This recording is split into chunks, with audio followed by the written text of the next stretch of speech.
మత్తుదారులపై eagle. రాష్ట్రంలోకి drugs రవాణాపై anti narcotics bureau అధ్యయనం. ఒడిశా రీజియన్ల నుంచే 90% గంజాయి రవాణా. రాజస్థాన్లోని లైసెన్స్దారుల నుంచి నల్లమందు సరఫరా. కొరియర్ ఫార్మసీల్లో రహస్యంగా సింథటిక్ డ్రగ్స్ దిగుమతి. సో చూసుకుంటే విశాఖపట్నం నుంచి మహారాష్ట్రంలోని సోలాపూర్ వెళ్తున్న కోనార్క్ ఎక్స్ప్రెస్ ఏసీ కోచ్లోని 2 విద్యార్థుల నుంచి ఆర్పీఎఫ్ పోలీసులు 4.4 లక్షల విలువైన 17 కిలోల గంజాయిని స్వాధీనం చేసుకున్నారు. వీరిని మధ్యప్రదేశ్కి చెందిన ఇస్రత్ బానో 20, ఛత్తీస్గఢ్కు చెందిన కంచన్ 21 సంవత్సరాలుగా గుర్తించారు. ఇన్స్టాగ్రామ్లో బానోత్ పరిచయం పెంచుకున్న స్మగ్లర్ వీరి ద్వారా గంజాయి రవాణా చేయిస్తున్నాడు. ఒక్కో ప్యాకెట్కు 1000 చొప్పున ఇస్తానని ఆశ చూపినట్లు విచారణలో వెల్లడైంది.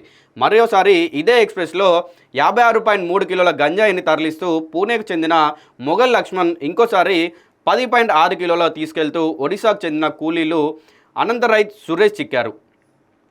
స్మగ్లర్ల నెట్వర్క్ ఎలా పనిచేస్తుందో తెలియజేసే ఉదాంతాలు ఇవి. ఆంధ్ర ఒడిశా సరిహద్దు నుంచి 16 రాష్ట్రాలకు గంజాయిని ఇలా సరఫరా చేస్తుండగా ఆంధ్రప్రదేశ్ నుంచి పలు మార్గాల ద్వారా తెలంగాణలోకి తీసుకొస్తున్నారు. సో మొత్తంగా ఏంటంటే గంజాయి స్మగ్లర్లు అయితే చాలా వరకు ఎక్కువైపోయారు. ఎన్ని కేసులు వచ్చినా వాళ్ళని పోలీసులు ఎన్ని కేసులు పెట్టి ఎన్ని విధాలుగా శిక్షించినా కూడా రోజుకు ఎత్తుకు పై ఎత్తు అన్న విధంగా మాత్రం వీళ్ళు తీసుకెళ్తా ఉన్నారు. అయితే ముఖ్యంగా ఇక్కడ చూసుకున్నట్టయితే ఇదేంటంటే ఇన్స్టాగ్రామ్లో సోషల్ మీడియాలో పరిచయమైన వ్యక్తితో ఒక ప్యాకెట్కి 1000 చొప్పున ఇస్తానని చెప్పి వీళ్ళకి ఏంది అది ఆశ చూపించిన అన్నమాట.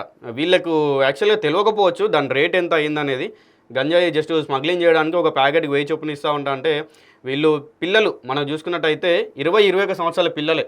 వీళ్ళకి చాలా ఎంగేజ్, వాళ్ళకి ఇప్పుడిప్పుడే తెలుస్తూ ఉంటుంది అంతా కూడా. సో వీళ్ళకు 1000 రూపాయలు ఒక ప్యాకెట్కి ఇస్తా అంటే వాళ్ళు జస్ట్ ట్రావెల్ చేస్తే మనీ వస్తాయి అన్న విధంగా వాళ్ళు వెళ్ళారు. కానీ యాక్చువల్లీ దీని వెనుక ఎన్ని రకాల ఆప్షన్లు ఉంటే అన్ని రకాలు ఉపయోగించుకుంటారు అన్నమాట. అట్లా జర్నీ చేసే వాళ్ళని తీసుకెళ్తాం 1000 రూపాయలు ఇస్తాం జస్ట్ ప్యాకేజ్ అదేంటి పార్సల్ లాగా అన్నట్టు చాలా మంది ఉన్నారు అన్నమాట. తెలియకుండా కూడా తీసుకెళ్తా ఉండొచ్చు వీళ్ళు. జస్ట్ ప్యాకేజ్ పంపిస్తే ఇప్పుడు నీకు ఇచ్చిననుకో జస్ట్ ఆడికి వెళ్తున్నారు కదా ఇది తీసుకెళ్ళండి చార్జెస్ ఇస్తామంటే అదేదో మీకే ఇస్తాం మీరు తీసుకెళ్ళండి అంటే వాళ్ళు తీసుకెళ్తారు. అప్పుడు వాళ్ళకి ఇన్ఫర్మేషన్ ఉంటుంది పోలీసు వాళ్ళకి. పోలీసులకి ఇన్ఫర్మేషన్ అప్పుడు ఏమైతుంది డైరెక్ట్ వెళ్ళి స్వాధీనం చేసుకోవడం చెక్ చేస్తారు. ఈ స్మగ్లర్లు కూడా చాలా తెలివిగా ప్రవర్తిస్తున్నారు.